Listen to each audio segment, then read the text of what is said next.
daawadayaal waxaan halkan idinkugu soo gudbinaynaa warbixin xiiso leh oo ku saabsan madaxda caalamka kuwooda ugu qanisan siiba 10ka madaxweyne ee haysta lacagta ugu badan oo balaayiin dollar ah. Salmaan bin Cabdicasiis Al Sacuud oo ah boqorka Sacuudiga waxa uu dhashay 31 Sebtembar 1935. waxa uu ku dhashay magaalada Riyaad ee dalkaasi Sacuudiga. waxa uu boqor noqday kadib markii uu dhintay walaalkii isagoo 80 jir ah ayuuna talada dalkaasi la wareegay. inta badan lacagta waxa uu ka helay shidaalka dalkaasi sida hay'adda Forbes ay sheegtayna lacagta uu haysto waxay gaaraysaa 1.32 bilyan oo dollarka Mareykanka.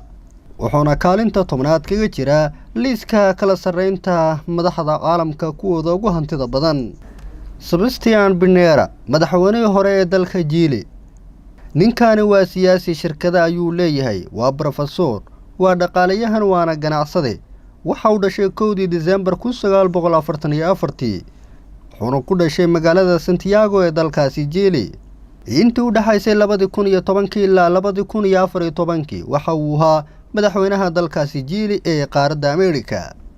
sida ay sheegtay hay'adda Forbes, madaxweynihii hore ee dalka Chile waxa uu haystaa lacag gaaraysa 2.7 bilyan oo dollarka Mareykanka. waxa uu kaalinta sagaalaad kaga jira liiska madaxda ugu qanisan caalamka. Maxamed Kalixaad waa boqorka dalka Morocco. waxa uu ka mid yahay ganacsatada ugu waaweyn ee dalkaasi, mana jiraan eedeymo musuqmaasuq oo isaga lagu eedeeyay. waxa uu haystaa lacag gaaraysa 2.5 bilyan oo dollarka Mareykanka. wuxuuna kaalinta sideedaad kaga jira liiska kala sareynta madaxda ugu qanisan caalamka. Hannes Adam boqorka Liechtenstein waxa uu leeyahay bangiyo iyo sidoo kale looxaanta sawirada gacanta ee qaaliga ka dunida. wuxuu dhashay 14 Febraayo 1945. wuxuuna ku dhashay magaalada Zurich ee dalkaasi Switzerland.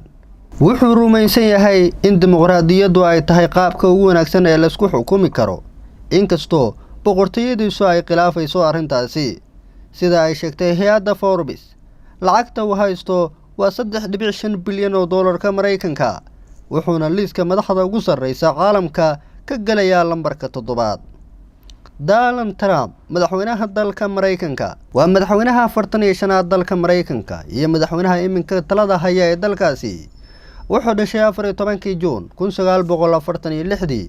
waxa uu ku dhashay Jamaica Hospital Medical Center ee dalkaasi Mareykanka. wuxuuna xafiiska madaxtinimo ee dalkaasi hayaa tan iyo Janaayo 2017 markaas uu ku guuleystay doorasho ka dhacday gudaha dalkaasi.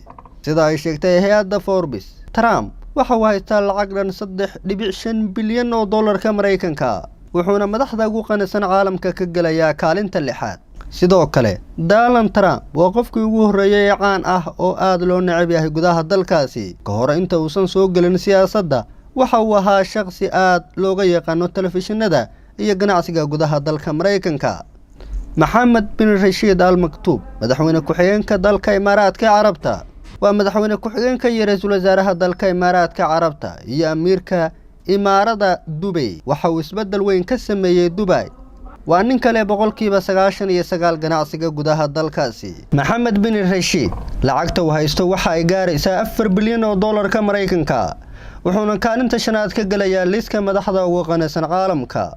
Khalifa bin Zayed Al Nahyan madaxweynaha Imaaraadka Carabta wuxuu 25 Janaayo 1948 ku dhashay magaalada Al Ain ee dalkaasi Imaaraadka.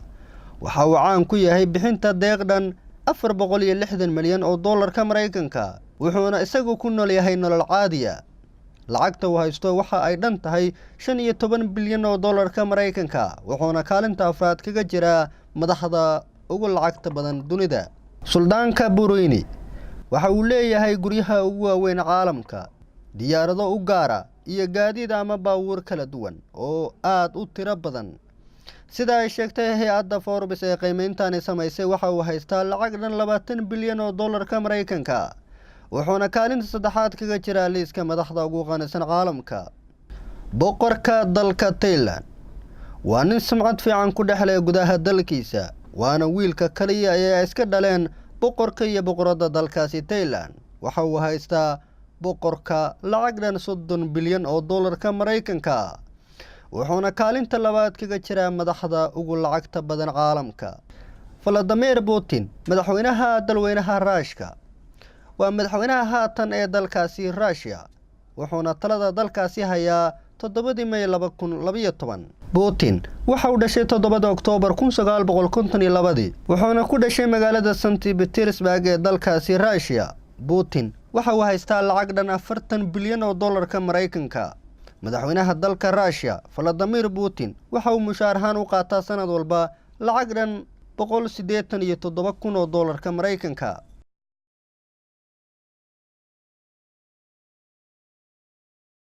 daawadayaal guud ahaan intaas ayaanu ku soo gabagabaynaynaa warbixinta gaarka ah ee kaga hadlaynay 10ka madaxda caalamka ah kuwooda ugu hantida badan.